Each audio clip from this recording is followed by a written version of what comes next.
Hi everyone, what's up? It's Joshua here with Alternative Brewing, and today we're going to be unpacking this and exploring something that I've been captivated by since basically beginning to brew my own coffee. And I'm talking about a portable travel coffee kit, one that's lightweight. So let's call that under 2.5 kilograms. And it needs to be fairly compact too, so at the very most, large enough you're able to carry most of everything you need in one bag, but then place that bag into a larger bag like a backpack or luggage. And whilst all of this in here comes just under $700, which for some would still be considered grossly over budget, I haven't even gone all out as if money wasn't an option. So there is certainly some equipment that I could upgrade, but the ultimate parameter I did set upon this kit was that it had to be reliable enough to make cafe quality espresso coffee. So whether that's a delicious single origin long black or a smooth textured creamy flat white, I do not want to be left out in the wilderness without great coffee. So as unforgiving as those are who remain loyal to the mighty jar, which has its place, honestly, it's not going to cut it when what I really want is a seriously good coffee. Now this kit definitely is a space saver for home, but it does become absolute necessity when I go away camping or for work. And if you've ever watched any one of my other videos, you'll know I'm pretty well as unbiased as they come to product reviews. But these next few products have blown me away on how good they are.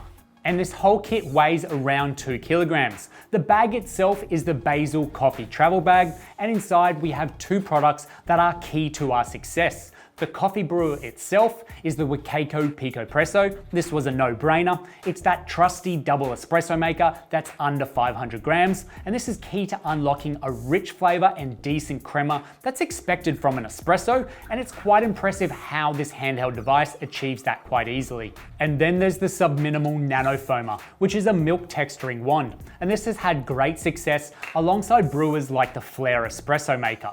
And these were both released in the last year, and right now in making this video, I would say they are the best at what they do within each of their own categories. And we're also bringing along for the journey the EasyPresso Q2 hand grinder, a Rhino coffee gear dosing scales, the Subminimal flow tip milk jug, as well as a thermometer if you want to test the temperature of your milk off the heat, and there's even room still for a bag of beans. Now to address that elephant in the room, that's going to be like, where's your compact heating device? Where's your cups? And where's your water coming from? Which is a fair argument, and I had thought of all of this. But a stove, a heating plate, a barbecue, or even a microwave in most cases is something that's available to you independent of this kit. So wherever you are and whatever you're doing, know you could use any one of the above mentioned heating devices with the flow tip milk jug to A, heat your water, and B, heat your milk. And of course, if you just like drinking black coffee, then that's one less thing you need to be concerned about, and you could even get rid of the nano foamer entirely. So I've got a little butane burner I'll be using as my stove, and this is probably the most primitive I'll get to brewing coffee, as usually I'll either have electricity near a campsite or a kettle within a hotel, and I'm using this with the flow tip milk jug to bring water to the boil. Meanwhile, I've weighed out 20 grams of beans, and then I'm going to be grinding this on my EasyPresso Q2. Now, the Q2 is not known for grinding out espresso coffee, but I'm out to prove that wrong today. And I've got the Q2 set to 13 clicks. It's rather easy to grind with, but of course there would be better grinders out there available that are going to do a faster job at grinding, but those grinders do tip the scales at over 700 grams or more, which is twice the weight and usually twice the size of this Q2.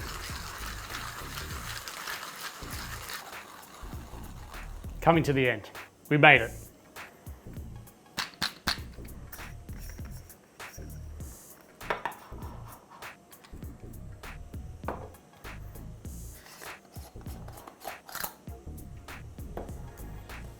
So, checking on our water as it begins to boil.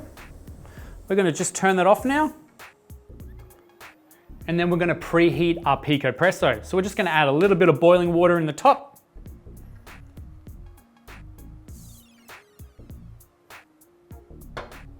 Place the lid back on. Then we can start dosing out our coffee into the filter basket. And the Picopresso has some great accessories with everything from a dosing ring to a WDT tool and also a metal tamp. And these are all contained within the Picopresso when it's not in use. So we're bringing our water back to the boil. Next, we're just going to get rid of this warm-up water. And then we're going to fill the Picopresso water chamber all the way up this time.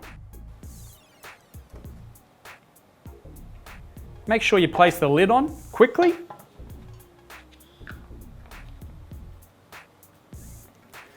And before we start pumping out our espresso shots, I'm going to get the milk heating up in the jug whilst I'm brewing the espresso. And then that way there's less time between the espresso shot just sitting there in the cup and then adding that textured milk.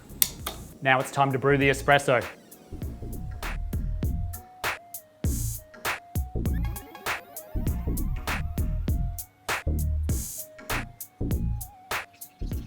And it's such a beautiful looking espresso shot with all that crema to come out of the Picopresso.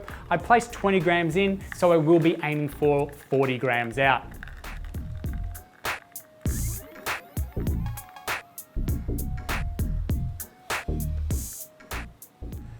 Now, as your milk reaches a target temperature of 55 to 65 degrees Celsius, it's time to take it off the heat and begin spinning it with the nanofoamer. Now, this should take at least 20 seconds to get a good texture, but keep going if you need more time to get that consistency you're after.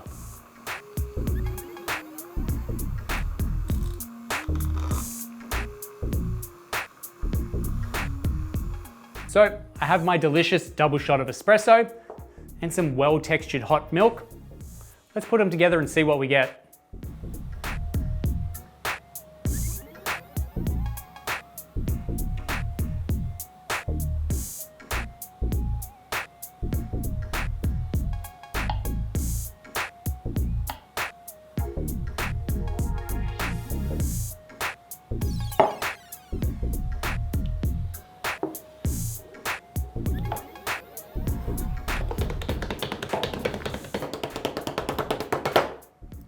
So taste test time, because we don't do enough taste tests on this channel. So cheers. Ugh. No, totally kidding you. That's amazing. Yeah, that's really good. That's something you would pay good money for in a cafe. And that's incredible that these products are capable of doing that. As compact as they are, they're just fantastic. That's delicious. That's way better than I even expected. I might just sit here a moment and enjoy this.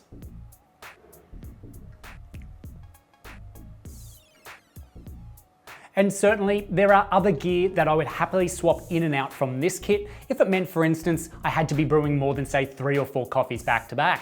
So maybe looking at the Bellman Stovetop Brewer, or a Flare espresso maker with the Bellman 50SS steamer.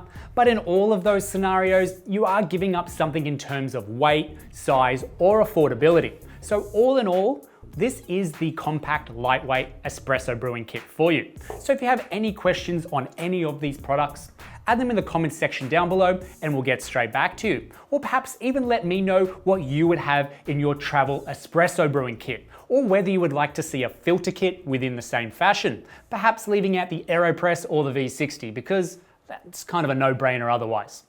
Thanks for watching to the end of this video, and we'll see you in the next one.